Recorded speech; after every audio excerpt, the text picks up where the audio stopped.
Journey with us back to the 4th century AD, a time of religious and political unrest. Close your eyes and let your mind wander back in time to an era of great change and profound upheaval. Picture an ancient world on the cusp of a massive transformation. The Roman Empire, a colossal titan that had held the world in its iron grip for centuries, was starting to falter. Its once indomitable influence was slowly but surely ebbing away, its power dwindling with each passing year. In its place, a new force was rising from the shadows, one that would forever alter the trajectory of human history. Christianity. This was not merely a time of change, it was a time of revolution. The old gods of Rome, once revered and feared in equal measure, were losing their hold over the people. Their glorious temples, once bustling with activity, sat empty and desolate. Their elaborate rituals and sacred rites, once performed with fervor and passion, were now mere echoes of a bygone era. The populace was turning their backs on the old gods, their faith waning, their devotion dwindling. In their place, the teachings of a humble carpenter from a small town in Nazareth were starting to resonate with the masses. His message of love, compassion, and forgiveness was striking a chord with people disillusioned by the decadence and corruption of the Roman Empire. Christianity was no longer a marginal sect, concealed in the shadows and spoken of in hushed whispers.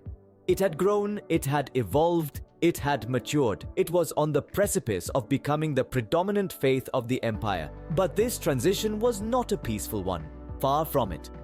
The 4th century AD was a cauldron of diverse religious beliefs, a melting pot of various ideologies and theologies. From the Stoic philosophers of ancient Greece to the enigmatic mystery cults of the East, the religious landscape of the time was as diverse as it was dynamic. Each religion, each sect, each cult had its own unique set of beliefs, its own distinct rituals and practices. This diversity, however, often led to conflict. Doctrines clashed, beliefs conflicted, and the struggle for religious supremacy often erupted into violence. This religious diversity had far-reaching political repercussions. The emperors of Rome could no longer, on a unified religious front, to maintain control and cohesion. They found themselves navigating a complex and treacherous landscape, balancing the needs and desires of their Christian subjects with those of the substantial pagan populace. The allegiance of their subjects was no longer guaranteed, their loyalty no longer taken for granted. Power, once so easily wielded, was now a slippery, elusive entity. Amidst this maelstrom of religious and political turmoil, a new form of power was emerging, a power not of swords and shields but of words and ideas. A power that transcended physical borders and cultural boundaries, that had the potential to unite people across vast distances. This was a power that could, if harnessed correctly, shape the very fabric of society. It was a power that held the promise of a new world order, a power that was about to be put to the test in a small city in what is now Turkey. Each religious group, each philosophical school, each political faction had its own vision for the future, its own ideas on how the world should be run. These differing visions, these conflicting ideologies, were about to clash in a monumental battle of wills and ideas. The stage was set for a historic confrontation, a confrontation that would have a profound and lasting impact on the course of human history. As we delve further into this period, we find ourselves transported to the small city of Nicaea, situated in the heartland of what is now modern-day Turkey. The year is 325 AD, and the city is abuzz with excitement and anticipation. Delegates from all corners of empire are converging upon the city, each carrying the weight of their respective faiths on their shoulders. They have been summoned by Emperor Constantine, the first Christian emperor of Rome, to participate in a grand council, a council that would forever alter the course of human history. This dynamic era set the stage for a pivotal event, the Council of Nicaea.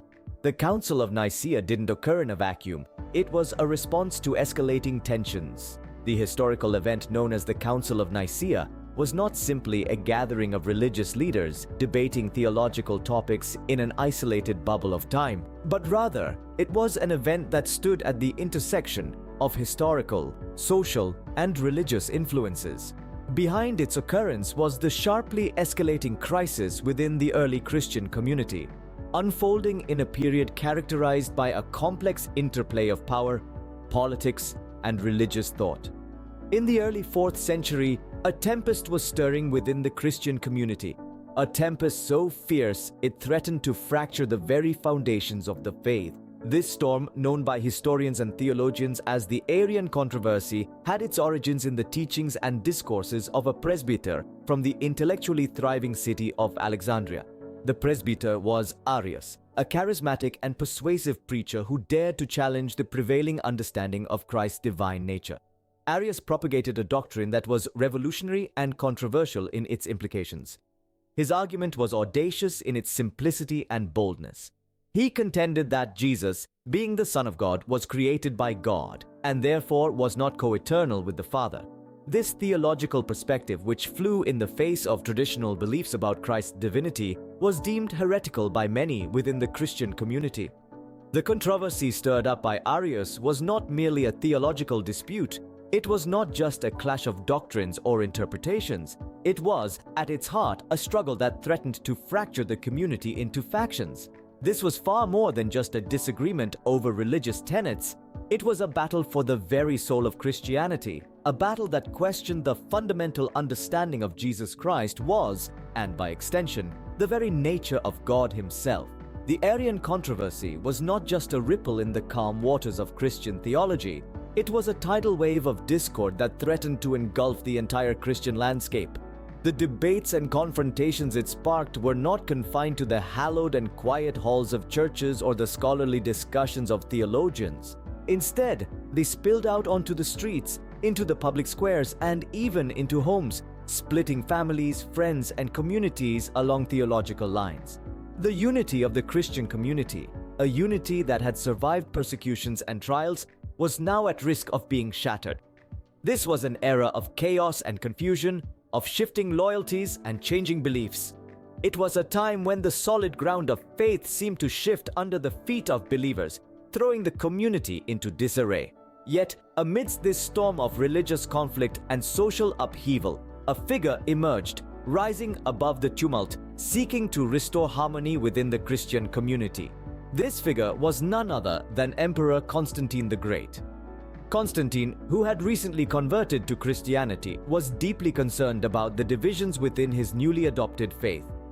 He recognized the need for a platform where these theological debates could be settled, a platform that would bring unity and stability back to the Christian community. Aware of the magnitude of the situation, Constantine decided to intervene. He saw an opportunity to unify his vast and diverse empire, both politically and religiously, under a single Christian doctrine. The savvy leader understood that religious unity could translate to political stability, and so he embarked on a mission to restore harmony within the Christian community. In the year 325 AD, he issued a call. It was a call to bishops from across his empire, a call for unity, clarity, and resolution. A call to bring together the leaders of the Christian community to discuss, debate, and decide upon the theological disputes that were tearing the community apart. The emperor, acting as both the political and religious leader, summoned the bishops to convene at Nicaea, a place that would become etched in the annals of history as the site of one of the most significant councils in Christian history. Emperor Constantine, seeking unity and stability, calls for a council in Nicaea. The Council of Nicaea, therefore, was not just a gathering of religious leaders, but a strategic move by Emperor Constantine to restore unity and harmony within the Christian community, and by extension, within his empire. In the year 325 AD, bishops from across the empire gather in Nicaea, marking the start of the council.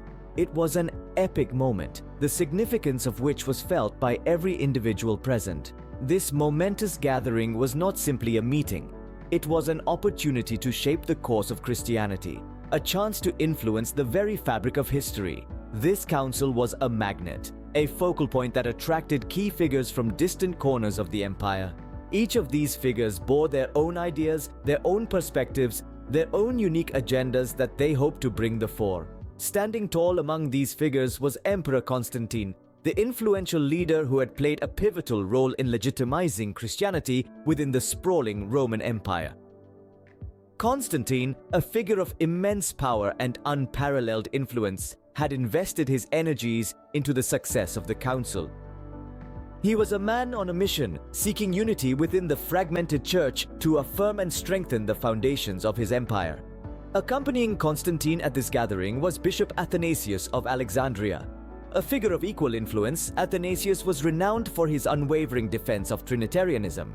He was a key player, a central figure in the theological debates that would ensue. With his strong convictions and compelling persuasive arguments, Athanasius was poised to play an instrumental role in the council's decisions. This assembly of distinguished bishops, under the vigilant and watchful gaze of Constantine, convened within the grand, imposing halls of Nicaea. The atmosphere was heavy, burdened by the weight of history yet to be written. The air was thick with anticipation, charged with tension as the council prepared to commence. The opening was marked by a palpable sense of solemnity, a profound recognition of the immense task that lay before them.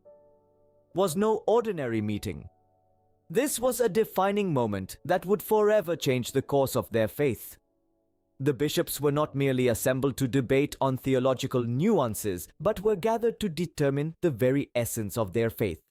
The first contentious issue on the agenda was the Arian controversy, a theological dispute that had been causing significant divisions within the church. The council sought to resolve the critical question of Jesus' nature. Was he of the same substance as God the Father? This belief was being challenged by Arianism, a concept that was causing significant unrest within the church. As the council persevered, the bishops began to tackle other pressing issues. They deliberated on matters such as the date of Easter, the nature of Christ, and the role of the clergy. The debates were fierce, the discussions intense. Each bishop, armed with their convictions and their deep-seated beliefs, sought to influence the outcome, each hoping to shape the future church and, in turn, the future of the empire. With the stage set, the council begins to tackle the divisive issues at hand. It was now or never. The time to address the challenges had long plagued the church. The Council of Nicaea, a pivotal moment in religious history, had officially begun. It was a momentous occasion, the significance of which was not lost on the attendees. The decisions made at this council would not only shape the Christian faith, but would also echo through the ages, influencing the course of history. They understood that the decisions they made were not merely for their time but for all the ages to come. The reverberations of their choices would carry through time, marking a significant change in religious and historical discourse. This was not just a council. It was a moment of monumental change, a pivot upon which the course of history would turn. Its decisions would not only shape the Christian faith, but also echo through the ages, influencing the course of history. In this council, heated debates ensue, with the nature of Christ at the center of discussions. The Council of Nicaea represented so much more than just a gathering of religious figures. It was a meeting of and clashing ideas that could shape the future of Christianity. Imagine the scene. The entire council chamber bristled with energy as bishops, priests, and theologians from all corners of the Roman Empire descended into the heart of the empire to discuss and debate the core beliefs of Christianity.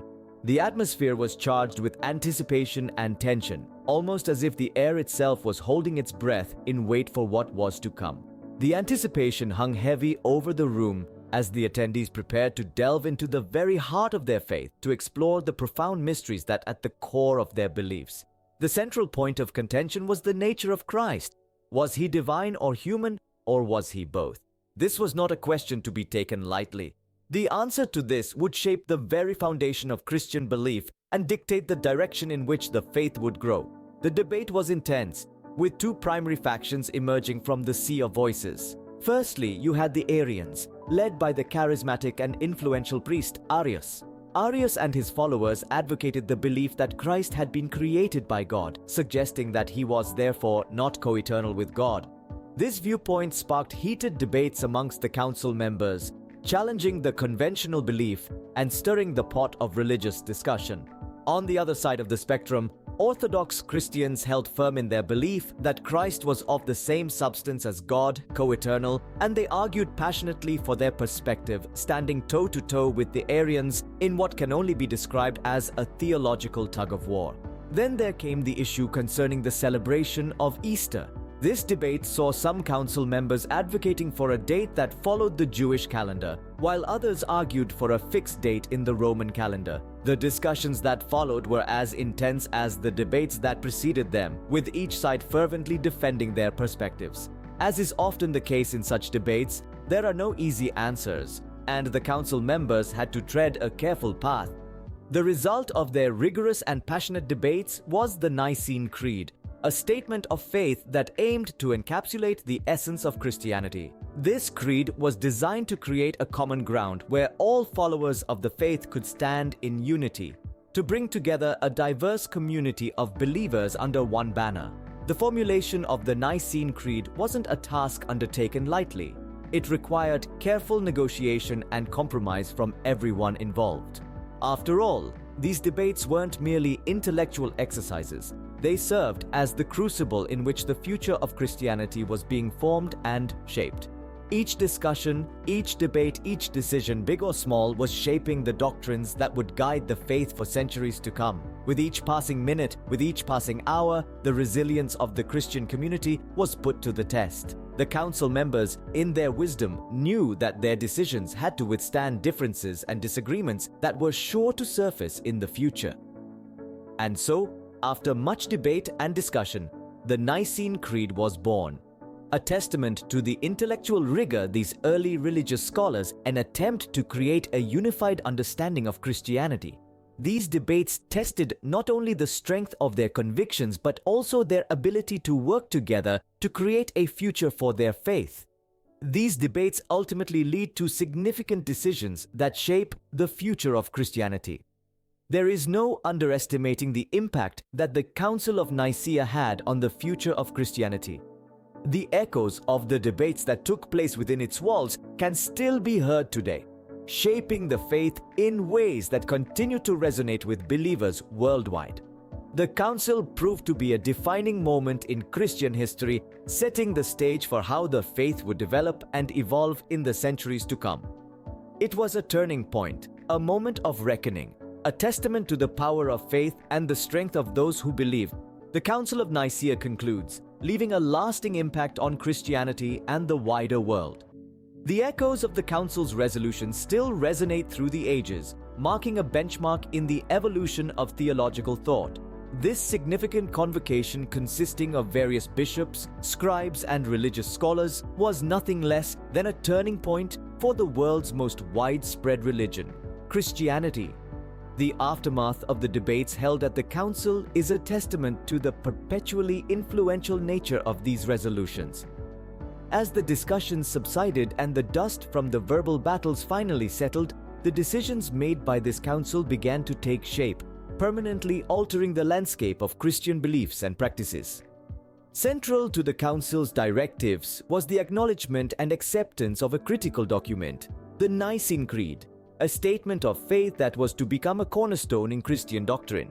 The majority of the bishops present at the council agreed on this creed, marking a monumental moment in the history of Christianity. The creed was not just a list of religious tenets, but a declaration of beliefs that articulated the essence of Christianity. It echoed the core values and principles of the religion, ardently affirming the divinity of Christ, the undeniable existence of the Holy Trinity, and the resurrection of the dead.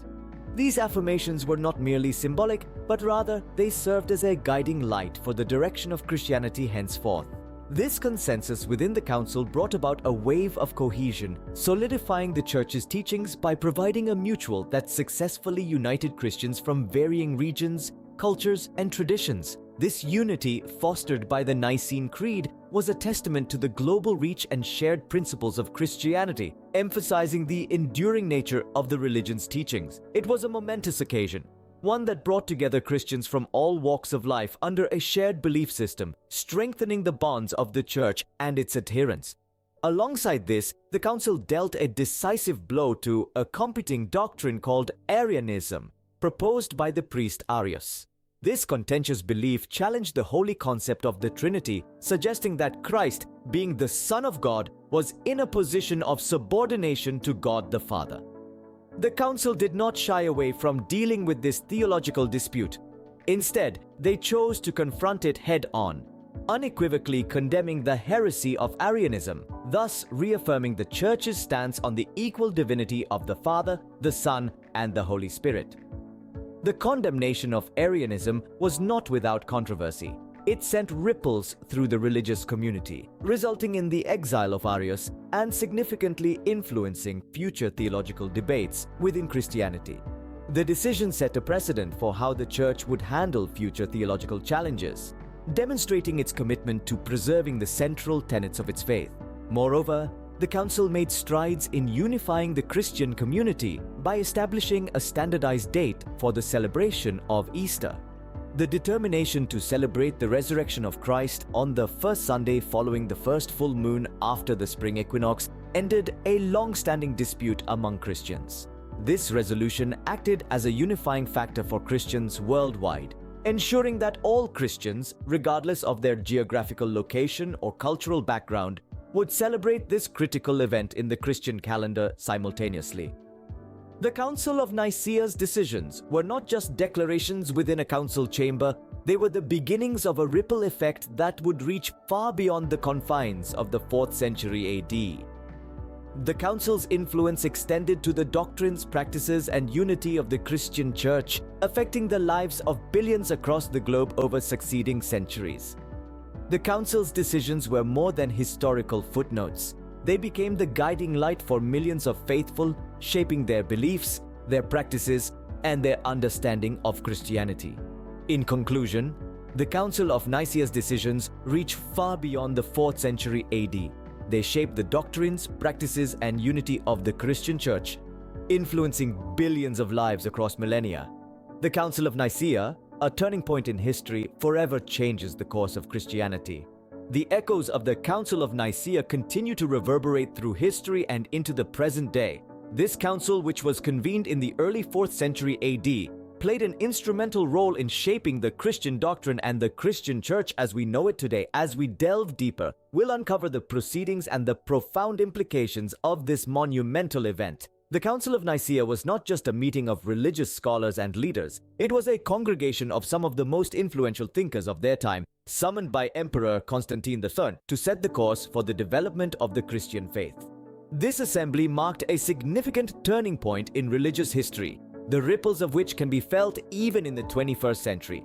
At the heart of this council was the creation of the Nicene Creed, a statement of faith that is still recited in many Christian denominations today. This creed was a cornerstone in shaping a unified doctrine, an anchor amid the turbulent seas of theological disputes that had divided the early Christian community. Its establishment was a monumental step towards cohesion and unity, a beacon of light guiding the way towards a more organized and structured faith. But the Council of Nicaea was not just about resolving theological debates. It was also about the fundamental structure of the Christian Church. The Council laid the groundwork for the hierarchy and administration of the Church, setting precedents for future councils and demonstrating the power of collective decision-making. It provided a blueprint for how issues of faith and doctrine could be addressed through discussion and instead of conflict and division. This approach, pioneered by the Council of Nicaea, has continued to shape the way the Church navigates theological debates and changes over time. It has fostered a culture of dialogue and consensus, underlining the importance of unity and collaboration in the face of differing views and interpretations. This model of collective decision-making has not only survived but thrived over the centuries, reinforcing the strength and resilience of the Christian faith. But the influence of the Council of Nicaea extends far beyond the confines of the Church. It has also left a profound imprint on the broader cultural, philosophical, and historical landscape. The Council's decisions have shaped Western philosophical thought, influencing intellectuals and scholars across generations.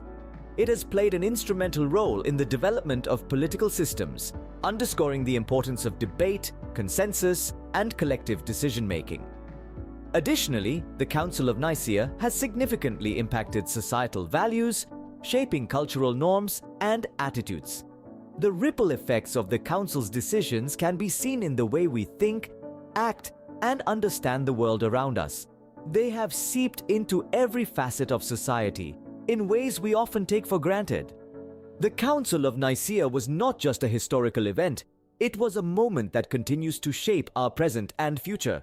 It serves as a poignant reminder of the power of dialogue, the importance of unity, and the enduring influence of religious thought. It compels us to reflect on our beliefs, our communities, and the ways in which we navigate our history. It invites us to consider the profound impact of religion on our lives, our identities, and our world. As we dig deeper into the annals of history, the Council of Nicaea serves as a beacon, illuminating the path that to the Christian Church as we know it today. It shines a light on the transformative power of collective decision-making, the importance of dialogue in resolving disputes, and the far-reaching implications of religious thought. Today, as we reflect the Council of Nicaea, we recognize its significance in shaping religious thought and practice. As we delve into the historical and cultural implications of this seminal event, we gain a deeper understanding of our religious heritage and the in which it continues to shape our world. Indeed, the echoes of the Council of Nicaea continue to reverberate through history and into the present day, serving as a reminder of the enduring legacy of this defining moment in religious history.